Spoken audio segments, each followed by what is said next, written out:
তখন তার আসল পরীক্ষা শুরু হতে চলল। শালিম আলীর গুন্ডারা সামনে এসে ট্রাক থামার সংকেত দিল। চালক ট্রাক থামালো। তখন দুজন লোক ট্রাকের কাছে এলো। প্রথম জন কঠিন গলায় বলল, কত মাল আছে? চালক কাপা গলায় বলল, স্যার 20 টন মাল আছে, দয়া করে দ্রুত যেতে দিন, দেরি হয়ে যাচ্ছে। দ্বিতীয় জন হেসে বলল, এত তাড়াহুড়ো কিসের? আগে আমাকে ফি দাও, তারপর যেতে দেবো। চালক একটু আপত্তি করতে চাইলো, কিন্তু তখনই এক লোক রেগে গিয়ে বলল, তাড়াতাড়ি টাকা দে, না হলে গাড়িটাও জব্দ করে দেবো। ডিএম রাধিকা সেন ভিতরে বসে সবকিছু দেখছিলেন। এবার তার সামনে ছিল দুইটা পথ। এক, সঙ্গে সঙ্গে বাইরে বেরিয়ে সবাইকে চমকে দেওয়া। দুই, আরেকটু অপেক্ষা করে শালিম আলীকে একদম নিজের হাতে ধরা। তিনি দ্বিতীয় পথটি বেছে নিলেন। তিনি ট্রাকের ভিতরের ক্যামেরা অন করলেন যাতে সবকিছু রেকর্ড হয়। কিন্তু তখনই কিছু এমন ঘটে গেল যা পুরো পরিস্থিতিকে আরো বিপজ্জনক করে তুলল। শালিম আলী নিজেই সেখানে উপস্থিত হলো। সে ট্রাকটি দেখে রেগে গিয়ে বলল, এই ড্রাইভারটা তর্ক করছে। তারপর সে আদেশ দিল, কনস্টেবল, গাড়িটা খোলো, ভিতরে কি আছে দেখতে হবে। এদিকে ডিস্ট্রিক্ট ম্যাজিস্ট্রেট রাধিকা সেনের হাতে খুব বেশি সময় ছিল না। যদি ট্রাকটা খোলা হতো তাহলে তার পরিচয় ফাঁস হয়ে যাওয়ার সম্ভাবনা ছিল।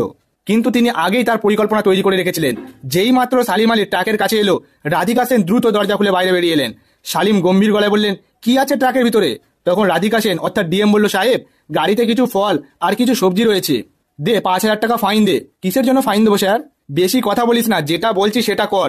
দিয়ে মানে গাড়ি নিয়ে এখান থেকে কেটে পড়। কিন্তু আমরা তো কোনো অন্যায় করিনি, আর আমরা তো কোনো ইল্লিগাল কাজও করিনি, তাহলে আমরা কেন 5,000 টাকা ফাইন দেবো? এরপর শালিম আলী জোরে চিৎকার করে বলে উঠলো, এই কে কোথায় আছিস? একে থানায় নিয়েছো, আর গাড়িটা যেটা রয়েছে সেটাকে সিল করে দে। এরপর রাধিকা ম্যাডাম অর্থাৎ ডিএম বললেন, সাহেব, আপনি কিন্তু খুব বড় ভুল করছেন। আরে রাখো তোমার ভুল টুল, এখানে সমস্ত কিছু আমার আইনেই চলে। এরপর কনস্টেবল রাধিকা ম্যাডামকে ধরে গাড়িতে তুলতে যাবে। ঠিক তখনই আর দেরি না করে রাধিকা ম্যাডাম তার আইডি কার্ড বার করলেন এবং কঠিন গলায় বললেন, আমি জেলা ম্যাজিস্ট্রেট রাধিকা সেন, তোমরা হাতে নাতে ধরা পড়েছো। এই কথা শুনে শালিম আলী ও তার লোকজন স্তব্ধ হয়ে গেল। যাকে তারা একজন সাধারণ মহিলা মনে করেছিল, সে আসলে জেলার সর্বোচ্চ প্রশাসনিক কর্মকর্তা।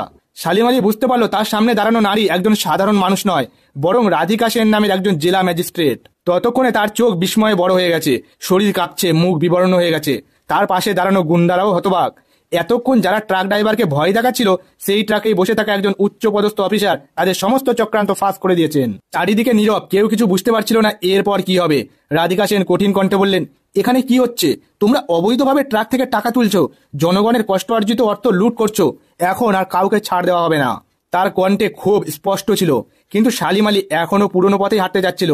নিজেকে সামলে নিয়ে বলল, ম্যাডাম, একটু ভুল বুঝাবুঝি হয়েছে, আমরা তো শুধু চেকিং করছিলাম।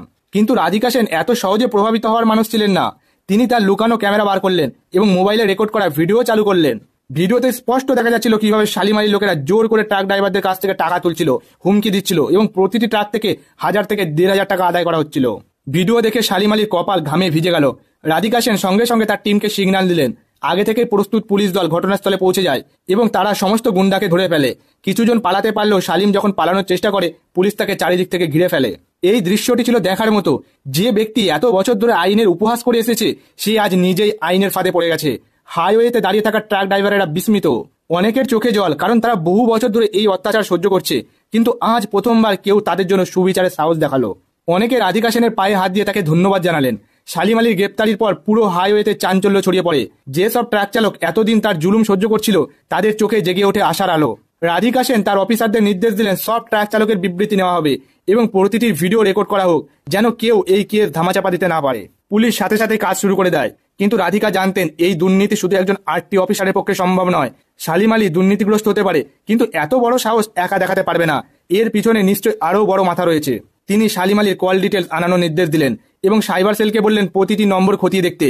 কল ডিটেলস আসার পর ঘটনা আরও বড় হয়ে গেল। শালিম আলী ছিল কেবল একটি মোহরা।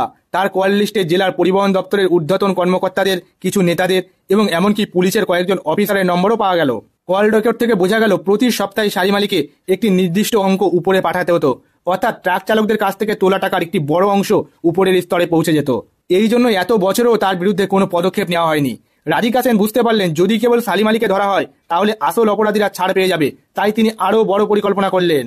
পুলিশ সুপারের সঙ্গে কথা বলে একটি স্পেশাল টিম গঠন করা হলো, যারা উচ্চপদস্থ অফিসার ও নেতাদের উপর নজর রাখবে।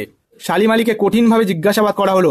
শুরুতে সে কিছু বলতে চাইছিল না, কিন্তু যখন তার সামনে সমস্ত প্রমাণ রাখা হলো এবং বলা হলো সত্য না বললে আজীবন জেল হতে পারে, তখন সে ভেঙে পড়ে। সে স্বীকার করলো প্রতি মাসে কোটি কোটি টাকা তোলা হতো এবং বড় বড় নেতা ও অফিসারেরাও তার অংশীদারি ছিলেন। সে একটি লিস্ট দিল যাতে ছিল অনেক চমকপ্রদ নাম। এখন রাধিকার হাতে সেই সমস্ত প্রমাণ ছিল যার তিনি এতদিন অপেক্ষায় ছিলেন। শালিমের কাছ থেকে তথ্য পাওয়ার পর তার সামনে সবচেয়ে বড় চ্যালেঞ্জ ছিল সেই সব বড় মাছ ধরা, যারা পর্দার আড়ালে এই দুর্নীতির খেলা চালায়।